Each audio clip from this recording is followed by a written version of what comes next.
triangulação do círculo. Desculpa. Já cá estamos. Bem, parece que já cá estamos todos. Sejam bem-vindos ao 21º episódio da Triangulação do Círculo. Eu sou o Daniel Rocha e hoje estou em Aveiro. Muito bem-vindo a Aveiro, Daniel. E eu sou o Miguel Agramonte, que também estou em Aveiro. E eu sou o Max Spencer Donner, que hoje estou em Madrid. Oh, meu Deus. Uau! Você foi para aquela festa? É fetichismo de usar máscara na rua o tempo todo, é isso mesmo. Com os dois Mercadonas que abriram aqui na cidade, já não me faz falta Madrid. Mas e o que é que fazes? Apagas a luz do Mercadona e finges que é o Strong em Madrid, é isso? Mas olha, amigas, tenho uma coisa para vos dizer. Conta. Eu gostaria muito de agradecer a vossa dedicatória do último episódio. Adorei, foi excepcional. E vi que realmente eu estou a piorar à medida que cada episódio passa. Estou cada vez mais sádico, mas obrigado pela dedicatória. Bem, chegamos àquela parte do nosso podcast que temos Correio dos Ouvintes. Diretamente da Praia da Barra, mandamos um beijo para o nosso podcast favorito. Triangulação do Círculo. Caralho! Chapacu. Miguel, o que é que tens de nos a dizer sobre este áudio? Olha, agradeço imensamente ao nosso fan club brasileiro que decidiu hoje ir para a praia e não se esqueceu de nós mesmo assim. Olha, eu recebi agora uma mensagem a dizer: o Uber está a caminho. Qual Uber? É uma ligada a Uber? What the fuck? Atende que nós esperamos todos. Já está rejeitado. Ter fãs até na praia é sempre uma coisa magnífica. Beijinhos para eles. Beijinhos para os nossos fãs. Espero que gostem destes episódios novos. Beijinhos. Agora temos aqui uma mensagem de um ouvinte e eu vou passar a ler. Em relação ao podcast, eu sinceramente gosto de ouvir. É notável a aprendizagem desde os primeiros episódios e é sempre bom ter um resumo do que se passa na atualidade, visto que ver o noticiário não é propriamente o meu forte. Max, queres comentar? Acho que isto tem a ver exatamente com aquilo que nós queremos ser, que é basicamente um podcast que debate alguns assuntos que consideramos importantes para a comunidade. Se nós estamos a ajudar a que a comunidade se mantenha ciente daquilo que se vai passando no mundo, eu acho que isto é um excelente sucesso para nós. E obrigado ao nosso ouvinte. Miguel? Acrescento aquilo que o Max disse muito bem, o facto de realmente nós termos vindo a evoluir, aliás, o próprio formato do podcast tem vindo a evoluir. Esta questão dos áudios é a novidade mais recente e esta está a funcionar bastante bem, pelo menos o feedback que temos tido é positivo. Também já não temos aquela postura tão rígida, não é? Tão formal que tínhamos no início e a coisa está, pronto, é o caminho natural. Que nos avisaram, curiosamente, logo desde o início que iríamos seguir. Eu, quando li a mensagem, fiquei bastante orgulhoso, porque realmente, como vocês estavam a falar, era um dos nossos objetivos, era mesmo esse, transmitir para a comunidade aquilo que era necessário e para seguirmos em frente e para lutar pelo mundo melhor. Beijinhos. E não esquecer o termo que aplicaram, um ouvinte no episódio anterior, que nos chamou Missa Bicha. Eu adorei. Sim. Missa Bicha, eu acho que ficou para sempre. Qualquer dia até mudamos o nome disto para Missa Bicha. Eu vou pôr isso numa t-shirt. Sim. E agora passamos para um áudio que o Max nos vai trazer. Max, queres nos elucidar um bocadinho? Não há muito para elucidar, é ouvir e eu depois digo-vos a seguir o que é que eu tenho a dizer sobre isto. Senhoras e senhores passageiros, acabamos de aterrar no aeroporto Humberto Delgado, em Lisboa. São neste momento 8 horas e 30 minutos, hora local, a mesma hora aqui em Faro, e a temperatura é de 20 graus Celsius. Pedimos que permaneçam sentados com o cinto de segurança apertado até que o sinal seja desligado. Informamos que a partir deste momento já pode usar todos os aparelhos eletrónicos. Para evitar a queda de objetos, aconselhamos precaução na abertura das bagageiras. Antes de sair do avião, confirmem que levam toda a bagagem de mão e objetos pessoais. Agradecemos a vossa preferência em voar com a TAP Air Portugal, membro da Star Alliance, e esperamos vê-los em breve a bordo dos nossos aviões. Muito obrigada. Bom dia. Mas o que é isto? Eu já estou a ver Voltei à TAP, amigas, voltei à TAP. Não é mais... Não é fascinante? Olha, tenho-vos a dizer uma coisa. Agora que é pública, continuam sempre a dar copos de água. Mas nem servem o acionista como deve ser? Nem servem o acionista como deve ser. Mas olha, ficam a saber que estavam 20 graus e é a mesma hora que em Faro, em Lisboa. E isto enquanto o Algarve não se tornar independente. Qualquer dia fica com a hora das Canárias. Sendo a TAP agora pública ou semi-pública, aquelas 15 primeiras filas já estão reservadas pelos acionistas ou não? Estarás a sugerir que a TAP se vai tornar na Aeroflot portuguesa? How dare you? As 15 primeiras filas continuam a ser para quem paga mais. Só que isso depois, como entretanto os aviões foram todos reduzidos de tamanho, já não se nota diferença nenhuma. Aterrou bem? Aterrou. É sempre bom aterrar em Lisboa. Deviam todos levar uma chicotada na TAP, porque todas as semanas ouvimos histórias macabras e mirabolantes. Nem sei se ainda tem presidente ou não sei o que é que se passa na companhia, só sei que está a bom tempo e aterrou bem. Olha, espero bem que aterre bem daqui a uns tempos. Temos mais um áudio para vos trazer. Esta semana, o Donald Trump deu um mini comício num estado norte-americano em que mal aterrou no Air Force One, disse isto que agora vamos ouvir. The problem with the mail-in voting, number one, you're never going to know when the election's over. We are going to have an election that takes place on a beautiful day, November 3rd. And usually at the end of the evening, they say, Donald Trump has won the election. Donald Trump is your new president. Whatever they say, you know what? You're not going to know this, possibly, if you really did it right, for months or for years. Because these ballots are all going to be lost. They're going to be gone. Eu, acerca deste áudio, eu acho que já disse aqui. E volto a dizer, vocês quase que adivinham o que é que eu vou dizer. Isto é um permanente episódio da House of Cards. A cada é um episódio novo, uma pessoa está sempre à espera da nova season. Não acho possível, não é compreensível, é absolutamente fascinante que um presidente dos Estados Unidos diga uma coisa destas. Basicamente, ele está a dizer que não vai aceitar o resultado das eleições, seja como for, e que aconteça o que acontecer, isto é tudo uma fraude. E tudo está como dantes naquele país. Não é fascinante, não é incrível? Isso já o dissemos anteriormente, portanto, limito-me a comentar o seguinte: achei o avião muito bonito, umas cores interessantes, e aquele discurso no aeroporto foi uma coisa que me remeteu a discursos nos anos 60. Tinha ali qualquer coisa dos anos 60, não sei. Neste áudio, fiquei curioso com uma situação que foi, após estas palavras, o público bateu todo palmas. Quem é que é pior? Se é o público a bater palmas ou se é o presidente a dizer aquilo? Era uma gravação, queres ver? Olha, nós aqui, o público também nos bate palmas.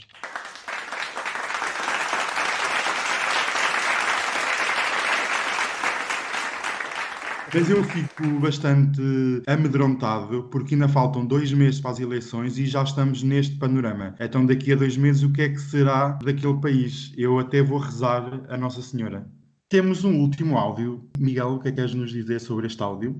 Esta semana trouxemos 3 áudios. Olha, o áudio acho muito interessante e vamos começar por ouvir. Houve uma coisa boa hoje. Também tem que se assinalar. A prisão do Sr. Steve Bannon foi bom. Isso foi uma coisa que temos que saudar, efetivamente. Não, temos que saudar. Mas é justo saudar, eu posso saudar. Posso realmente, porque era um tumor autêntico para a sociedade em geral e para o mundo em geral. O Sr. Steve Bannon não era um personagem que se possa realmente ter consideração e respeito. Pelos vistos, além de politicamente ser muito condenável, ética e civicamente também, porque não resistiu ao dinheiro. Portanto, aqueles que mais atacam a corrupção são os mais corruptos. Exatamente. Mas quem era aquela personagem? Isso era o que eu ia perguntar, curiosamente.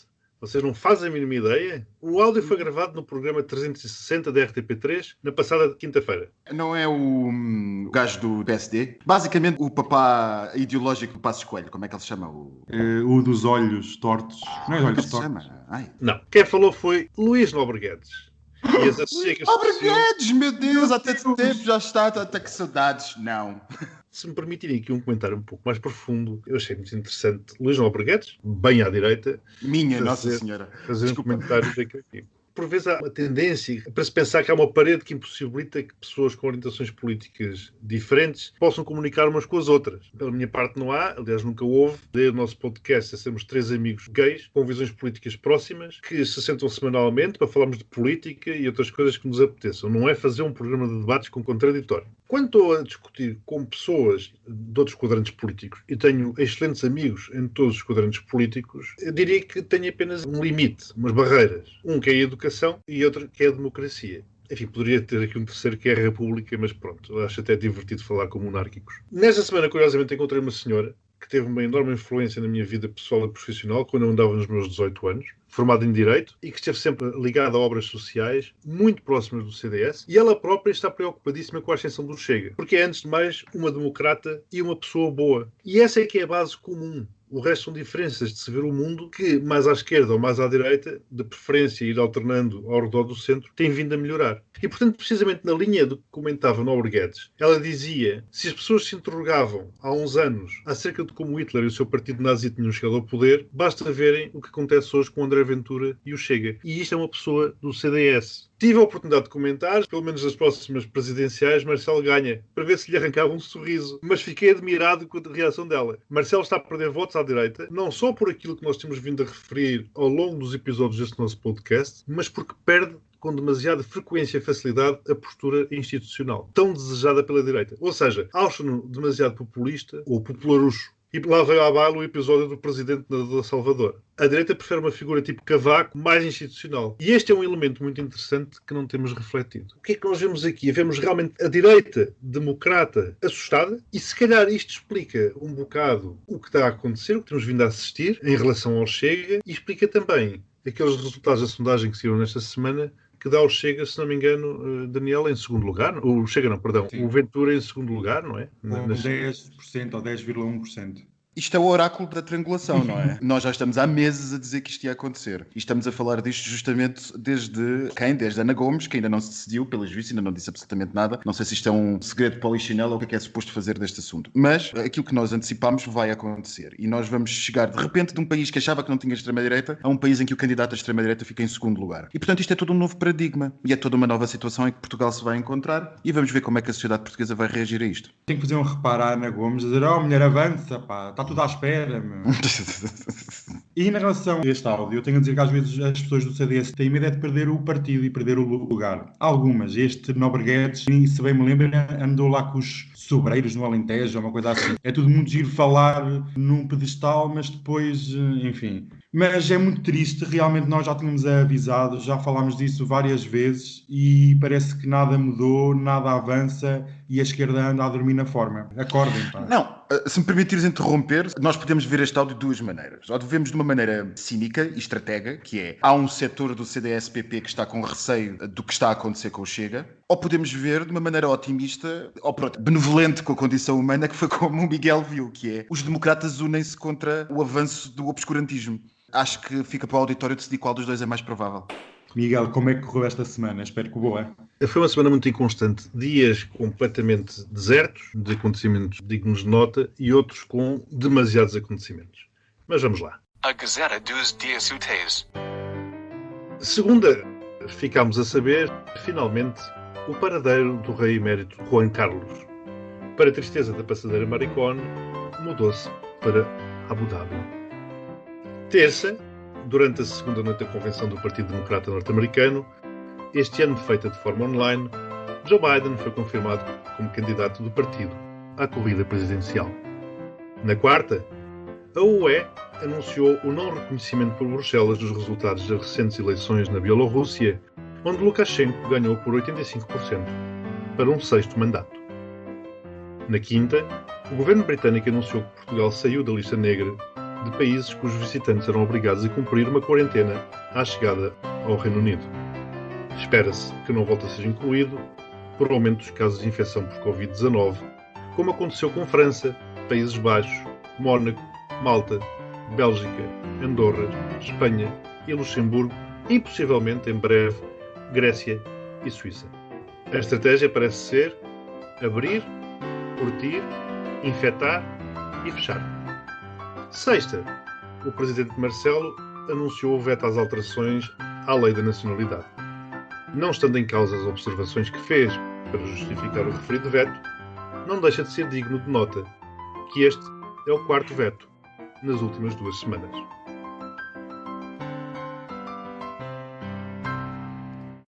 Olha, eu já liguei a máquina. Ora, está pronta. Quem é que vai para o Abu Dhabi no verão?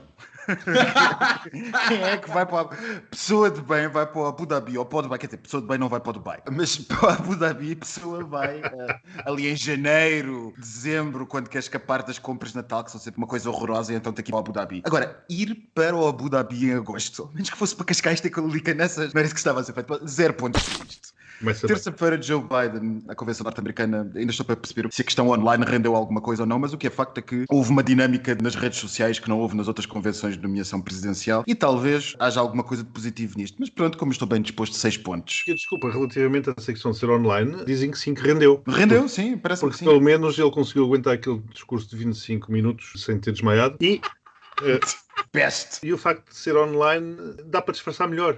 Quarta-feira, o não reconhecimento das eleições belorussas. Bem, o não reconhecimento das eleições belorussas, por si não é um facto, resta saber é porque é que elas foram reconhecidas até agora. Portanto, 6 pontos para isto também. Quinta-feira, Portugal sai da lista negra do Reino Unido. Continua a ser aquela coisa fascinante que o Reino Unido tinha uma lista negra, justamente sendo um dos países com mais infecções. É sempre interessante, nós estamos a dizer isto já há várias semanas, mas também neste momento, realmente Portugal sair da lista negra é um grande feito, porque são poucos os países que não estão na lista negra do Reino Unido. Vamos lá ver o que é que ainda pode acontecer no Algarve. Não, é verdade, são poucos os países, pouquíssimos neste momento. Quase tudo está na lista negra do Reino Unido, se bem que, pelo que eu tenho percebido com alguns amigos, o controle de quarentena deles à chegada também é praticamente inexistente, se mesmo existente. Portanto, 8 pontos para isto, e é só porque é positivo para Portugal. Vamos ver se ainda salva alguma coisa no Algarve. Provavelmente não. O veto à lei da nacionalidade. Poderia ter até alguns argumentos a achar que a lei da nacionalidade poderia ser demasiado permissiva. A esquerda vai-me atacar, o nosso auditório à esquerda vai-me atacar. Mas não foi por isso que Marcelo vetou. Marcelo precisava de um sinal à direita agora. E esse sinal foi claramente dado agora e vai começar a adensar os seus sinais, uma vez que, como dissemos há bocado, quem está em segundo lugar é o candidato da extrema-direita. Portanto, 0 pontos para isto. Quando ele justificou o veto baseando-se na discriminação dos casais sem filhos, eu até tive uma certa esperança de que ele se estivesse a referir a casais homossexuais. Não.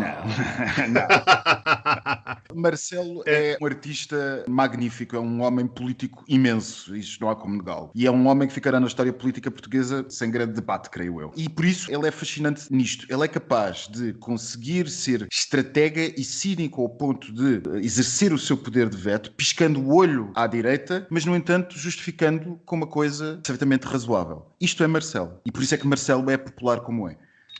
Portanto, 0 mais 6 mais 6 mais 8 mais 0... 74 pontos. Não, eu não pode ser.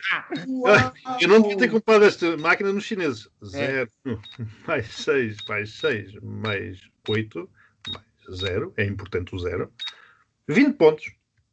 Eu estou excepcionalmente generoso. É Madrid. Manda bala, Daniel. O paradeiro do Juan Carlos, finalmente soubemos onde é que estava o homem. Não é um bom sinal. Um corrupto ir para o Dubai, para um hotel que se paga 7 mil euros por suíte, não é um bom sinal. Isto só demonstra que ele não aprendeu nada e pensa que estar no Dubai vai lá estar muito tempo e tal, e que toda a gente vai esquecer. Ninguém esquece. Vão ser 12 pontos, porque pelo menos sabemos onde é que o homem para. Meu Deus! A segunda noite da Convenção Democrata, como estavas a dizer, Miguel, eu não sei como é que as pessoas adoraram o discurso do Biden. Eu, sinceramente, não sei como é que o homem se aguentou e vou dar 0 pontos, porque aquele discurso foi tudo muito bonito, mas na prática é que está a coisa, vai ser 0. As eleições na Bielorrússia, como o Max estava a dizer, que quer dizer, então estas não são reconhecidas, mas as outras foram. Que hipocrisia é esta? Mas também acho engraçado, não reconhecem as eleições na Bielorrússia, mas na Polónia e na Hungria, continua tudo na mesma. A Comissão Europeia é um ninho de ratos. 0. O corredor aéreo no Reino Unido, acho que já vem tarde, já estamos no final do mês de agosto, vai salvar qualquer coisa, mas se é para salvar alguma coisa e vir mais Covid, olha, mais valia estar fechado. Por isso também é 0.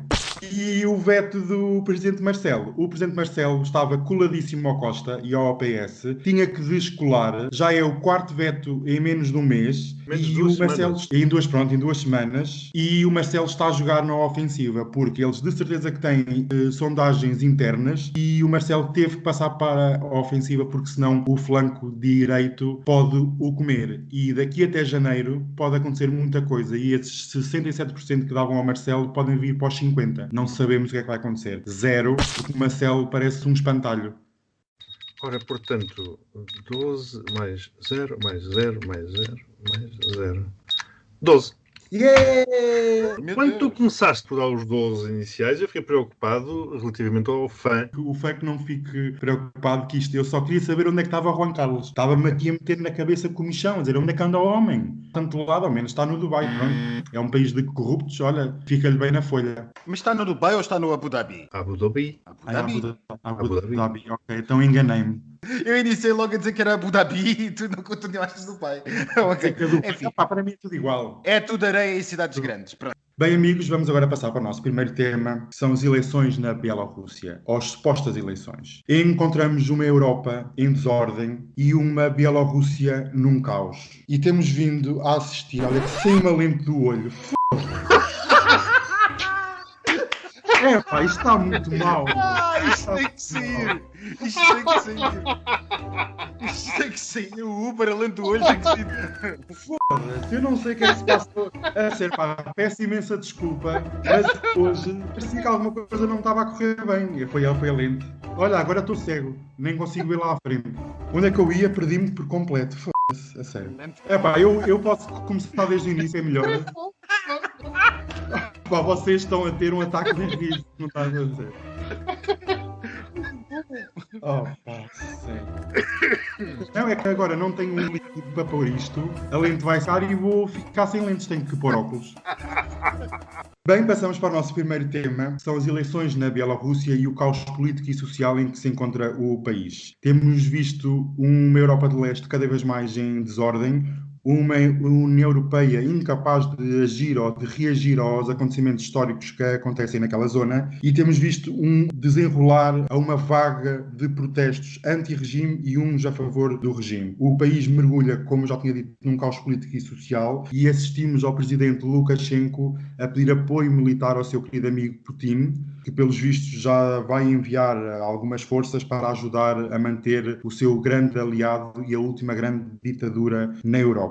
E a minha pergunta que eu queria deixar aqui aos nossos queridos amigos é se acham que estes protestos e esta convulsão política e social se é apenas fogo de vista ou se é algo mais profundo de assistirmos realmente ao fim da última ditadura na Europa. Eu, para começar, não leves a mal, eu sei que basicamente estás a usar uma expressão que é muito usada pela imprensa, mas irrita-me solenemente chamar-se a Bielorrússia a última ditadura da Europa. Irrita-me, porque se há coisa que a Bielorrússia não é a última ditadura da Europa. Aliás, nos últimos anos o que nós temos estado a ver é que elas estão a reaparecer. Talvez o que seja é a que se aguenta há mais tempo da mesma maneira, sendo que ainda por cima nós não podemos dizer com toda a honestidade que a Rússia de Putin, desde que Putin se tornou primeiro-ministro e depois presidente e depois primeiro-ministro e depois presidente, seja propriamente um regime democrático. Mas pronto, a imprensa resolveu dizer-lhe a última grande ditadura. Eu acho que é apenas mais uma e provavelmente é das que se aguenta há mais tempo, mas estão muitas por aí. Portanto, começando logo por aí, acho que isto é um assunto que se tem que, de uma vez por todas, deixar de dizer e chamar a Bielorrússia a última grande ditadura. A Bielorrússia tem coisas muito interessantes e é natural que nós, naquilo que se está a passar, comparemos ao que se passou na Ucrânia. Mas há aqui coisas bastante mais, eu diria, interessantes do ponto de vista político e até como simbólicas para aquilo que se está a passar no mundo do que aquilo que se passou em Maidan. Desde logo, o facto de termos um triunvirato de mulheres é uma coisa absolutamente incrível e é muito interessante a reação do povo em apoio a um sistema que é brutalmente machista e brutalmente repressivo, como foi o bielorrusso nos últimos 25 anos. E é engraçado ver que estas mulheres aparecem na reação dos seus maridos serem detidos. Portanto, há aqui um quantum de romantismo nesta revolta que poderá querer dizer que isto não é uma queda encenada do regime, mas sim poderá mesmo ser uma queda do regime de facto. A segundo nível de análise interessante é que a reação de Putin e do Kremlin a isto creio que terá que ser totalmente diferente da que foi na Ucrânia. A Ucrânia tinha uma parte que era possível retirar, anexar, um sistema que era possível destabilizar de alguma maneira e conseguiu fazê-lo perfeitamente com a Crimeia. Havia uma maioria russa numa zona territorial ucraniana que permitiu fazer uma espécie de questão dos Sudetas, como os nazis fizeram com a atual República Checa, e portanto criar aquele factus belli, aquela razão de ser de guerra que Putin criou na Ucrânia. Na Bielorrússia isso não existe. Não há propriamente um sentimento anti-russo aos pulos em Minsk, como havia em Kiev. Não há propriamente uma situação de revolta generalizada da elite política e cultural do país contra a Rússia, ainda que isso tenha sido agitado por Lukashenko durante as últimas semanas. O que há pura e simplesmente é uma necessidade muito grande de um regime democrático e pró-europeu no país. Portanto, vamos ver. Eu acho que alguma coisa vai acontecer aqui, mas alguma coisa também de diferente vai acontecer aqui e vai ter que acontecer nas próximas semanas, porque Putin gosta de atuar no verão. Ele invadiu a Geórgia no verão, ele fez o que tinha a fazer na Ucrânia no verão, que é justamente quando toda a gente está a banhos.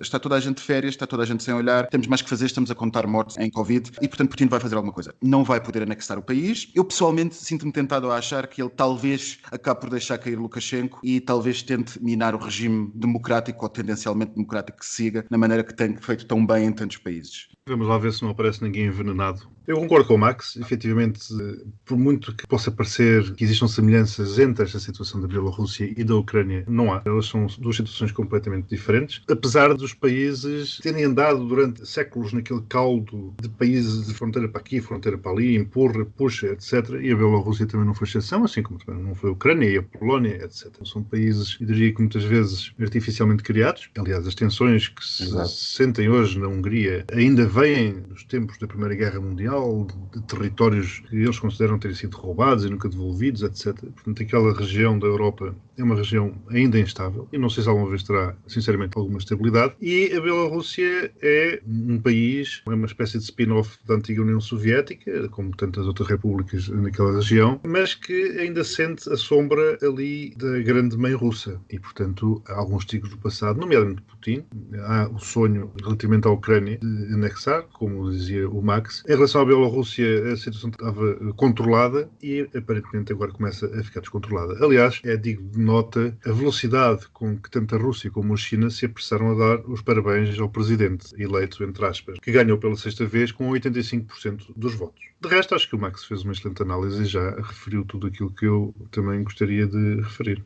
É triste ver que um país como aquele que apenas funciona como zona tampão entre a Rússia e a Europa, basicamente vai ser um país que durante mais décadas vai ser degladiado e saqueado pelas grandes potências, porque apenas serve um único propósito, que é não haver uma fronteira direta entre a República Russa e outros países europeus. Eu não prevejo um bom desfecho para isso. Sim. Olha, pegando nessa situação de um país tampão, repara como realmente a União Europeia tem algumas dificuldades em se relacionar com países tampão. A Bielorrússia é um, a Turquia é outro. É outro, exatamente. Mas eu não acredito que haja uma esperança democrática na Bielorrússia. Acho que o Putin vai fazer tudo para, se o Lukashenko cair, substituir por outro, ou então, como o Max estava a dizer, pode vir algum governo mais pró-europeu, mas eu não acredito que isso seja possível ou que alguém permita que a União Europeia tenha algum tipo de influência naquele tipo de país.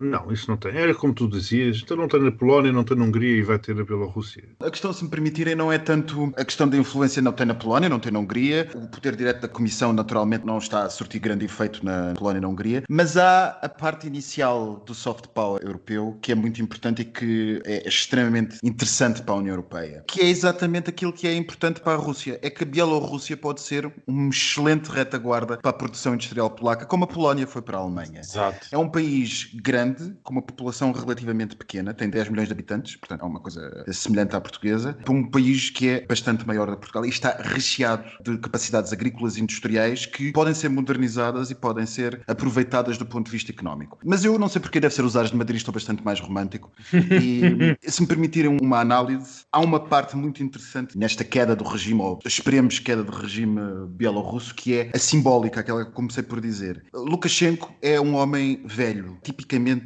da ortodoxia machista russa, a tentar representar a continuação de um sistema que é aquilo que uma certa extrema-direita defende para o mundo atualmente. Ele é simbólico disso, ele é simbólico da nova forma que a Rússia quer estabelecer no mundo o mais possível. Ou seja, ele é o velho que simboliza o novo que está a reaparecer. É o homem que foi fazer todos estes comícios agitando o papão contra as mulheres, dizendo que se calhar a Constituição tinha que ser alterada para que só apenas pessoas que tivessem cumprido o serviço militar obrigatório pudessem candidatar-se à presidência. Isso quer dizer, na Bielorrússia, que apenas homens poderiam candidatar à presidência. A maneira como ele falou foi uma maneira extremamente interessante, vista aqui o Ocidente, que foi perguntar à população bielorrussa se acha que uma mulher é capaz de comandar qualquer coisa mais do que uma casa e dos seus filhos. Por outro lado, do outro lado temos mulheres da linha dos 37, 38 anos, que eu insisto, é uma coisa muito nova, é uma geração plenamente capaz e extremamente preparada para mandar, e que representa uma formação extremamente pró-europeia e extremamente pró-ocidental, antecipando que a lógica da mulher é onde exatamente ela quer estar e quiser fazer, e ela é medida de todas as coisas, capaz de fazer o que quiser. E isto tudo, mais do que um tampão, é verdadeiramente uma fronteira entre dois mundos. E é isto que torna aquilo que está a acontecer na Bielorrússia verdadeiramente interessante, talvez até mais interessante do que se passou na Ucrânia.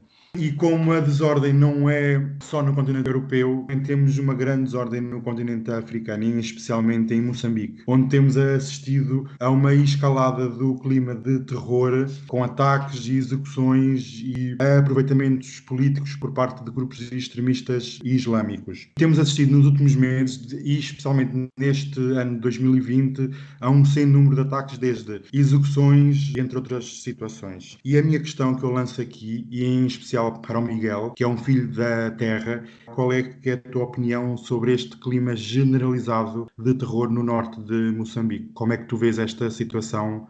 Sou um filho da terra que já saiu de lá há muitos anos. Curiosamente, demorámos 21 episódios para falar de África, que é curioso, mas já há algumas semanas este era um tema que nós gostaríamos de abordar. A situação do norte de Moçambique, ali na província de Cabo Delgado, não é propriamente nova. Eu julgo que isto começou por volta de 2017, mas agravou-se efetivamente nos tempos recentes. Mais especificamente no porto da cidade de Macimboa da Praia, e ainda não percebi muito bem porque não tem aparecido nos noticiários, nomeadamente nos portugueses. Portanto, isto é algo que vai parecendo assim um bocado despercebido. Esta situação começa a ser considerada por observadores como um dos mais sérios desafios de segurança naquela região. Aliás, até há quem compare isto às fases iniciais daquilo que aconteceu na Nigéria ou no Mali, por exemplo, que cresceram fortemente na última década, apesar dos esforços das potências locais e não só, internacionais também, para conter aquela explosão de violência. Aparentemente, o governo moçambicano já não tem controle sobre aquela região e as tropas do governo estão, inclusivamente, a tentar recuperar posições fora do porto, que foi capturado por extremistas islâmicos.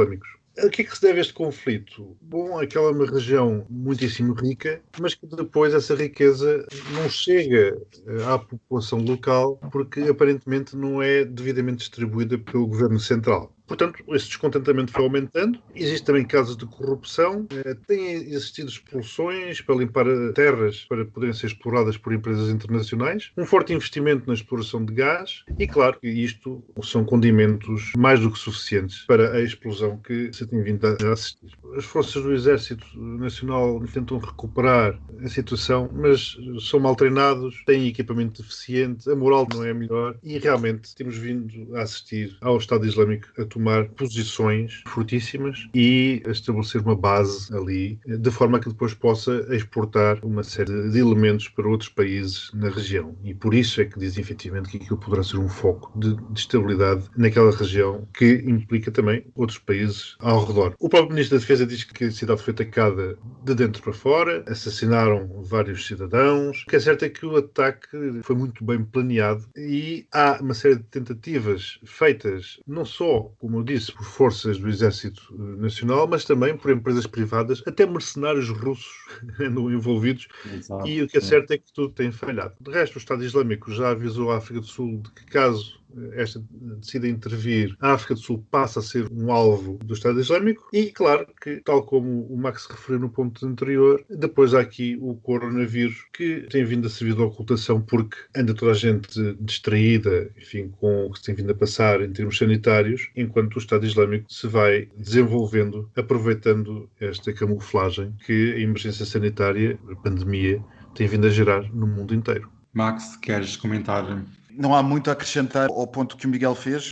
Acho que, Miguel, tocaste em quase todos os pontos essenciais nesta questão e a questão, para mim, tem uma grande tónica na questão social africana e na questão social daquela região em particular. Aquilo é tradicionalmente uma das zonas em que menos investimento recebeu do país, do Estado moçambicano, demasiado longe de Maputo e que só muito recentemente começou a ter algum investimento depois de terem sido iniciadas as explorações, salvo erro, da Eni e da Total, das petrolíferas e que, portanto, enfim, é uma história que nós já conhecemos de várias partes do mundo. E a partir daí gera-se justamente, agora os meus amigos à esquerda no auditório vão gostar, a diferente distribuição de riqueza que é patente na região entre aqueles que muito podem e aqueles que nada podem. E, portanto, é muito fácil gerar toda a espécie de apoio para toda a espécie de soluções radicais. Este assunto, de facto, terá começado alguns em 2017, se bem me lembro, quando estas coisas começaram a aparecer, como tu disseste muito bem, Miguel, mas já vinha de trás e as suspeitas de que nós pudéssemos, quem olhasse para o assunto poderia começar a pensar que poderia atingir Moçambique, já vinha de trás, porque o assunto já tinha começado na Tanzânia, se bem se lembram, com ataques às zonas turísticas, destruindo por completo o setor turístico da Tanzânia, e já era mais ou menos antecipável que num continente como é o africano, com fronteiras altamente débeis, artificiais e pouquíssimo controladas, como são aquelas, que as coisas mais ou menos passassem, porque a primeira coisa a passar são as ideias e logo a seguir são os soldados das ideias. E, portanto, foi muito fácil começarem a aparecer no norte de Moçambique arautos do Uganda e da Tanzânia, das ideias mais extremistas do ponto de vista islâmico. E alguns observadores falam também do nascimento de alguns algumas células mais extremistas de religião islâmica, financiadas diretamente por fundos no Médio Oriente, que terão antecedido a insurreição, a insurgência militar que agora testemunhamos. Seja como for, isto tudo leva-nos àquilo que tem sido o normal nestes conflitos, ou seja, a globalização do conflito. O Estado Islâmico, ou Al-Shabaab, ou Al-Ansar, ou o que quer que seja que esteja a atuar naquela zona, parece ser mais regional do que propriamente vinda do Médio Oriente, mas o que é facto é que o conflito já começa a ser global. Tu falavas muito bem, Miguel, das empresas de mercenários. A empresa de mercenários mais conhecida que lá anda é justamente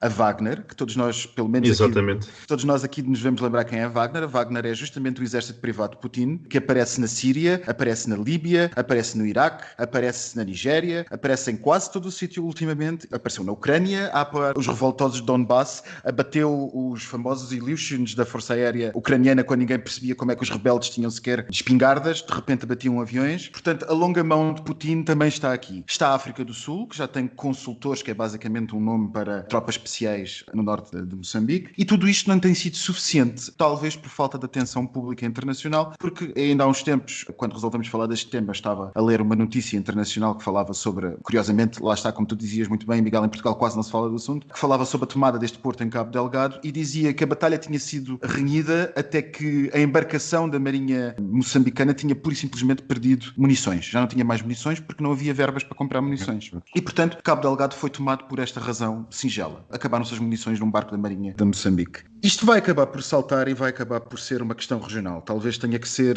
debelada fazendo uso de instrumentos bilaterais. O governo moçambicano já pediu a ajuda da chamada, uma coisa que é pouco conhecida cá mais para cima, para a União Europeia e talvez para os Estados Unidos, que é a União da África do Sul, que é uma associação militar ou económica entre os Estados locais, que inclui desde Angola até a África do Sul, do Lesoto à Namíbia, e que basicamente é uma câmara de crise para caso uma situação se torne instável ao ponto de poder ameaçar a estabilidade regional. O governo moçambicano já pediu ajuda, mas pelos vistos a situação está pendente de uma questão de procedimento, ou seja, o tratado prevê que o país que peça ajuda tenha que apresentar antes as provas formais do que é que se está a passar da instabilidade, e parece que Moçambique ainda não o terá feito. Para o ano que vem Moçambique assume a presidência rotativa desta União, pode ser que alguma coisa aconteça, mas parece-me que provavelmente nós vamos chegar a uma situação ainda mais extremada do que isto e vamos ter que chegar a algo semelhante ao que se passou no Mali. O Mali que esta semana, não sei se viram, o governo caiu depois de um golpe de Estado militar. O Mali é um país onde os exércitos europeus estão em força, incluindo nós já perdemos soldados no Mali, mas foi, lá está, como estávamos a falar há bocado, a necessidade de criar um Estado tampão que nos levou a ir para o Mali.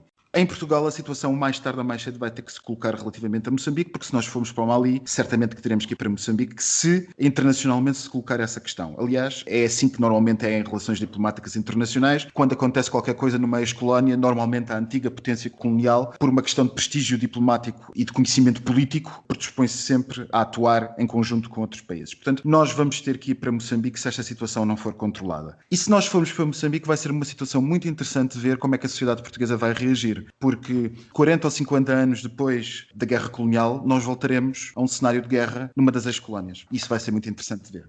Eu vou ser curto na minha análise. Eu tenho a dizer que isto é um grave problema de segurança internacional e, como tal, deve ser o mais rapidamente resolvido, porque pode ter um efeito dominó na região do Índico muito forte e que pode pôr em causa todo o sistema de segurança africano. Temos visto cada vez mais uma desordem latente no sistema internacional e isto é extremamente grave, e temos assistido também a vários conflitos por procuração, e há aqui muitas forças por trás destes ataques que não são só de um suposto Estado Islâmico ou de um califado islâmico, há muito mais, como aqui vocês já tinham referido, do Putin e de outras forças, por isso temos de estar muito atentos e Portugal tem que tomar uma posição, mas não somos conhecidos por isso. Vamos ver onde é que isso vai parar. Passadeira Maricón. Bem-vindos a este novo episódio da Passadeira Maricón. Como já foi aqui revelado, o Juan Carlos já sabe onde é que ele está, mas a Casa Real Espanhola está numa ação de charme muito grande em Espanha com as filhas do rei, as infantas. Eu estou surpreendido que tenhas começado pela família real espanhola. Estou absolutamente surpreendido.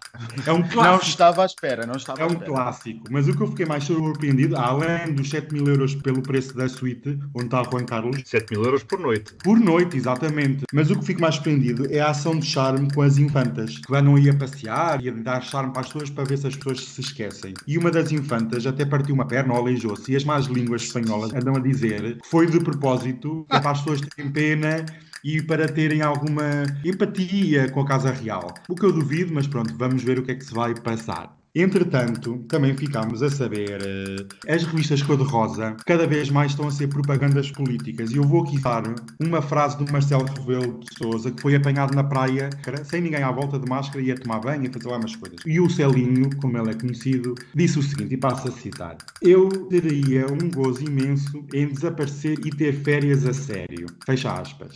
E ainda diz que o último mandato tem sido um desgaste muito grande, a reta final, o ano 2020 tem sido um desgaste muito grande, e que ele está muito hesitante em se avança para uma candidatura para um segundo mandato. Eu só tenho a dizer ha ha ha ha ha. Vocês sabem que a Beyoncé, a cantora, tem uma filha que chama-se Blue Ivy. A Blue Ivy, já uma marca, é uma trademark, e então a Beyoncé pôs uma empresa de eventos norte-americana em tribunal que chama-se Blue Ivy Events, que já existia antes do nascimento da filha. E então a Beyoncé achou que era um abuso estar a usar o nome da filha e pôs a empresa em tribunal. O que é que aconteceu? O tribunal deu-lhe razão e a empresa tem que mudar de nome, apesar de já ter existido antes do nascimento, e a Beyoncé vai ter a trademark para tudo o que é negócio com o nome Blue Ivy. Digo-vos uma coisa, ter dinheiro é isto, ser influencer é isto. Mas pronto, eu deixo um beijinho para a Blue Ivy e para a Beyoncé. Eu não sei como é que tu te atreves a falar mal da Beyoncé neste podcast. Não sei como é que as amigas vão-me cair todas em cima. Eu já estou a ver o hate mail que vou receber. Mas pronto, mas tem que ser falado, que isso é uma vergonha. Vai, adeus! Oh Daniel, então há quanto tempo não te via? Há imenso tempo, sim. Meu Deus, que saudades. É preciso vir o Covid para nos encontrarmos. É verdade. Né? A outra foi lá para Madrid, mas nós não precisamos dessas coisas, nós estamos aqui. Olha, muito obrigado, meu querido, pelas queijadas. Estavam muito boas, não? Estavam maravilhosas. Fofinhas e frescas. Mas confesso que estamos aqui a atacar umas ostras que são maravilhosas. Nem sabem o saboroso que é. E a apreciar as paisagens, com os meninos interessantes. Belas paisagens, sim. Umas barbinhas ali em frente. As barbas eu dispenso, como eu sabe. Não, eu gosto muito. Como sabe, eu também adoro, pelinho. Mas sabe que isto com as barbas, enfim, já era tudo um bocado igual. Agora com as barbas e com as máscaras, fica tudo mesmo igual. É. Embora, confesso que eu estou a desenvolver um fetichezinho pelas máscaras. Conte lá isso, explique-me. Eu acho que é aquela coisa do mistério, a pessoa nunca sabe assim muito bem. Não sabe quem é que está por trás da máscara. Agora começa a entender a burca. A senhora já não bebe mais champanhe. Não, já não. Está bom e pesquinho. A nossa e a vossa. Um espumante português tão bom. Maravilhoso, maravilhoso. Olha, jeitoso. Afinal não é só o espumante. Não, tem ali uma padaria. Sim, deliciosa. Deliciosa, sim. Mas nada melhor do que estas ostras. Estão magníficas. Acompanhadas com um espumante rosé, claro. Claro. Ostras nacionais, amigas. Nós somos nacionalistas. Sim, exatamente aqui. Portanto, isto é o nosso momento esquerda caviar. Esquerda, caviar. Mete esquerda, caviar nisso. Nós é de ostra para cima. Não, é exato, é esquerda ostra. O esquerda é ostra. Então, mas olha lá. Um upgrade. O que é que você acha do nosso amigo Max? Porque ele nunca se junta a estas coisas. Não, eu não entendo. Ele não gosta assim de misturar. Não sei se é mais da plebe, mais do povo. Deve ser. Não é tão elitista. Não come ostras, não sei. Ela está sempre a dizer que é advogada, que é não sei o quê, não sei qual coisa. Não se mistura. Não se mistura. Não sabe o que é que está a perder estas ostras magníficas. Sim. Adoro. Pronto, olha agora aqui com o Yesterday. É o Yesterday? Yesterday, yes. É o Yesterday, sim. Far away. Um tchim-tchim. Ah, nossa. E vai mais uma ostra. Vai mais uma ostrazinha para lá. Tão bom. Uau. Queres um bocadinho de limão? Isto com a Covid é um bocado complicado, mas o limão não se pode partilhar. Desinfeta, sim senhora. O limão desinfeta, mata o bicho. Você sabe que é assim, o limão é usado para tudo. Limpeza de dentes, limpeza da casa. Olha lá, aquele não é o Juan Carlos que vai daquele lado. que é que ele está a fazer aqui? Ele não estava no Dubai? Pois era, que horror! Isto parece-me ser muito pobre para ele. Se calhar cheira-lhe a ostras. Será que há alguma amante, amigas? Das Há aqui 1500. algumas. Das 1500. Já disseram que poderia ser mais. Mais de 1500? Mais do que 1500. Meu Deus. Sim, senhora. Eu não sei onde é que essa gente para, mas se fosse a dividir uma por cada vida dele, dá uma por cada 6 meses, mais ou menos. Que absurdo. E ele tem, enfim, chamemos-lhe potência para tudo isso? Tem, sim, senhora. Que é daqueles chifres dos rinocerontes que ele caçou em África. Ele faz pó. Faz pozinho, E mete mistura. na bebida e pronto, e bebe. Sim, senhora. É assim, Muito sabe? Que isto bom. é os segredos das antigas. Olha, este rapaz também é giro, também é engraçado. Sim, Um bocado sim, exótico. Mas eu gosto das exóticas também. eu adoro. Lá vem você com a barba outra vez, que coisa que chatice. Eu adoro, você sabe que eu adoro barba. Coisa tremenda. Que Um horror. pelozinho assim preso no dente. Por amor de Deus. Bom. Arrabiar. Arrabiar assim, tão bom, tão bom, tão bom. Não sabe o que é que perdem.